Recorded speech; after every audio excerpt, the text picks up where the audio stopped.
मित्रांनो, तुमचं पुन्हा एकदा आपल्या यूट्यूब चॅनलवरती सहर्षाचं स्वागत आहे. आज मित्रांनो, अखिल भारतीय बैलगाडा संघटना महाराष्ट्र राज्य अध्यक्ष नितीन आबा शेवाळे यांनी मित्रांनो एक मोठा निर्णय घेतला.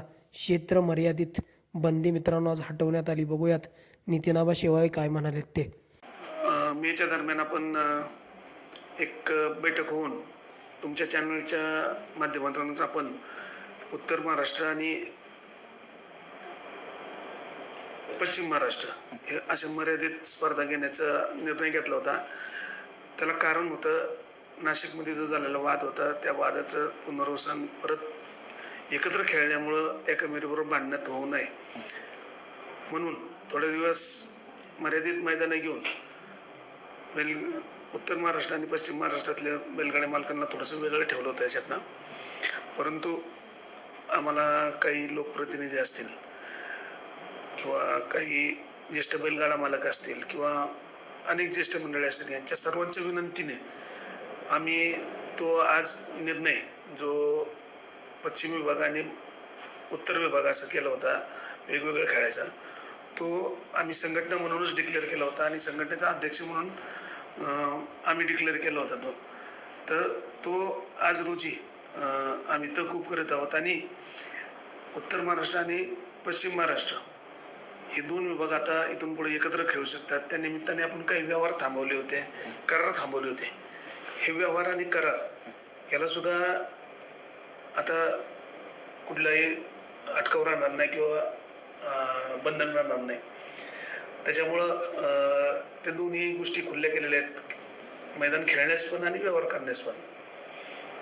तर आता हे मैदानांचं तुम्ही क्षेत्रबंदी हटवलेली आहे, तर मैदान घेत असताना हे मैदान जी इथून पुढची होणार आहेत ती सगळे मैदान कशा पद्धतीचे व्हावीत हे आयोजक ठरवतील क्षेत्रासंदर्भामध्ये. आता संघटना म्हणून आम्ही एक निर्णय घेतला होता आणि संघटना म्हणून आम्ही तो निर्णय माघारी पण घेतलेला आहे. त्या निर्णयाप्रमाणे कोणी कुठेही खेळू शकतो आणि खरेदीलाही कुणाच्याही परवानगी म्हणजे काही मजा होणार नाही किंवा त्याच्याबद्दल काही विचार न होणार नाही. कुणी कुठं खरेदी करू शकतो आणि कुणी कुठं तो खरेदी केलेला बैल पळू शकतो. परंतु आता विषय येतो असा की आयोजक जे असतील आयोजकांना ते त्यांचं स्वातंत्र्य आहेच. त्यांनी मैदानं कशी भरवायची, महाराष्ट्र केसरी ओपन भरवायची किंवा जिल्हा मर्यादित भरवायची, गाव मर्यादित भरवायची, तालुका मर्यादित भरवायची, तो त्यांचा निर्णय असणार आहे. आणि गाडी नोंद करून घ्यायचा तो त्यांचा निर्णय असणार आहे. आणि कारण आयोजन करत असणारा त्यांनाच त्या गोष्टी सर्व मार्गी लावायच्या असतात. त्याच्यामुळं त्यांची ती जबाबदारी असते आणि ती जर सक्षम असतील तर त्या पद्धतीने ती नोंद करून घेतील.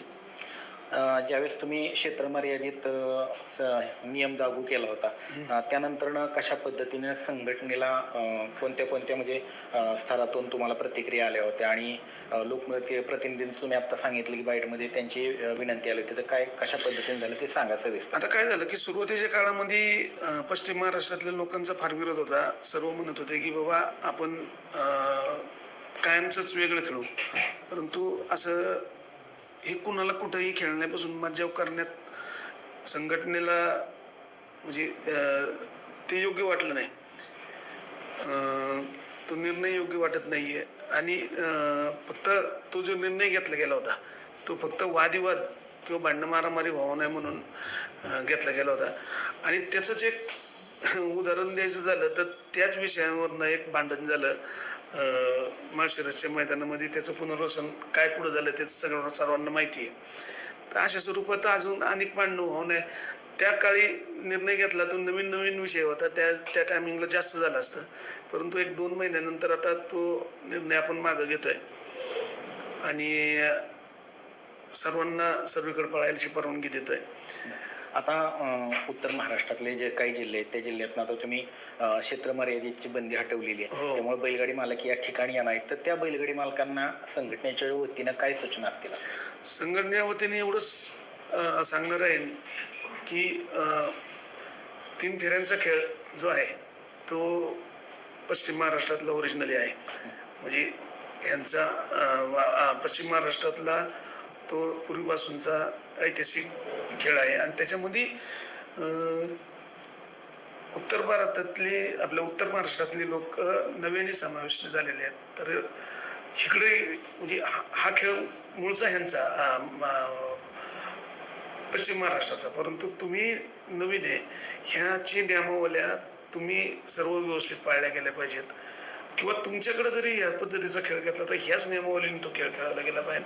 कारण इकडनं त्यावेळेस तिकडे खेळायला येईल माणूस, तर त्याला असा वेगळा तुम्ही तुमच्या भागामध्ये परत त्याच्या त्या नियमांमध्ये वेगळे काहीतरी नियम लावून वेगळी काहीतरी तुमच्या मागण्या राहायला पाहिजे. तो तसंच कारण झालं नाशिकला, की त्या विभागातल्या लोकांना वाटलं की मैदान आमच्याकडे म्हणल्यानंतर आमचेच नियम चालला पाहिजे किंवा आम्ही जर म्हणून तसं झालं पाहिजे.